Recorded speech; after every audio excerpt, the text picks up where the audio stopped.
Beres-beres bos, aman. Oke.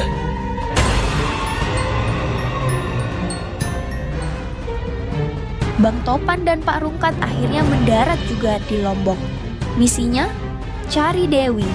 Tapi belum juga nginjek hotel, mereka udah disambut sama hal-hal aneh yang bikin kening berkerut. Mulai dari sistem online yang error semua, dari ojek sampai angkot lenyap bak ditelan dimensi lain. Lah, masa Mandalika yang katanya kota besar bisa kehabisan tukang ojek? Apa ini baru tahap percobaan awal ya? Tapi tunggu dulu, jangan-jangan ini semua udah disetting sama Nona Elin. Jangan anggap enteng cewek satu itu.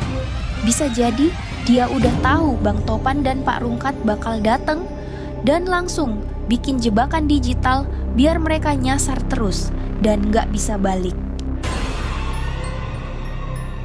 Waduh, makin serem nih. Dan puncaknya, mereka dapat penginapan yang sepi. Bukan sepi biasa, ya.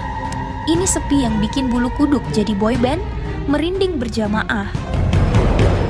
Nggak ada penjaga, nggak ada tamu, nggak ada sinyal juga kayaknya. Katanya sih, rumah itu milik temennya si sopir. Tapi, temen yang mana? Mulai curiga, jangan-jangan itu rumah bukan buat disewa, tapi buat nyeret mereka masuk ke skenario penuh jebakan. Kan Dewi katanya punya investasi di banyak kota. Gimana kalau rumah ini salah satu propertinya yang sengaja dijadiin jebakan berbau properti? Atau rumah ini bekas lokasi horor yang sekarang dikomersilkan?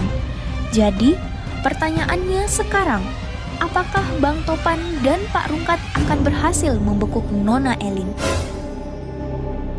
Ataukah justru mereka yang jadi korban jebakan epik ini? Soalnya, malam ini mereka nginep di sana.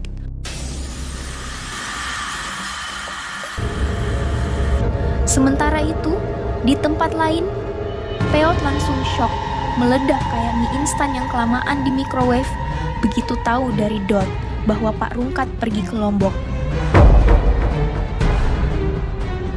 Gimana enggak? Itu kan bapaknya tercinta, malah nyemplung ke kandang mafia.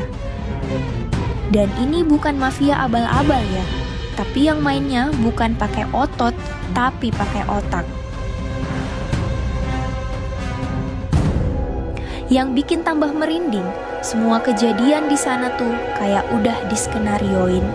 Sopir yang muncul kebetulan banget tahu penginapan sepinan mistis dan di akhir malah nelpon seseorang sambil bilang, "Beres, bos." Wah, ini bukan sekadar kasus pribadi, ini udah masuk ranah keluarga, kayak sinetron. Tapi yang nulis naskahnya mungkin mantan Intel. Nah sekarang giliran kalian, coba kalian pikir, apakah semua ini cuma kebetulan atau semuanya udah diatur rapi oleh Nona Elin dan kroninya? Apakah Pak Rungkat dan Bang Topan memang sedang masuk ke dalam perangkap besar? Tulis spekulasi, teori konspirasi, dan tebak-tebakan kalian di kolom komentar.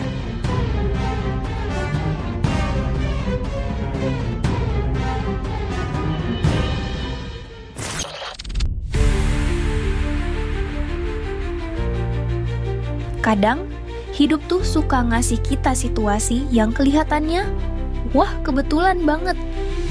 Padahal sebenarnya udah ada dalangnya. Jadi, jangan gampang percaya sama yang kelihatannya terlalu sempurna.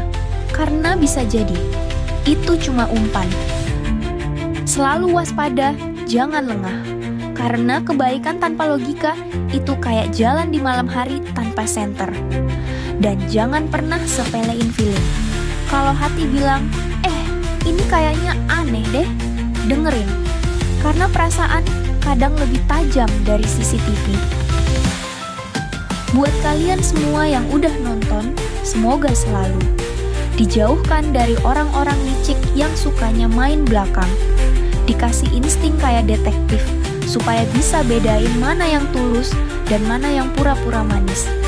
diberi perlindungan dan keberkahan di setiap langkah kalian oleh Allah Subhanahu wa Ta'ala.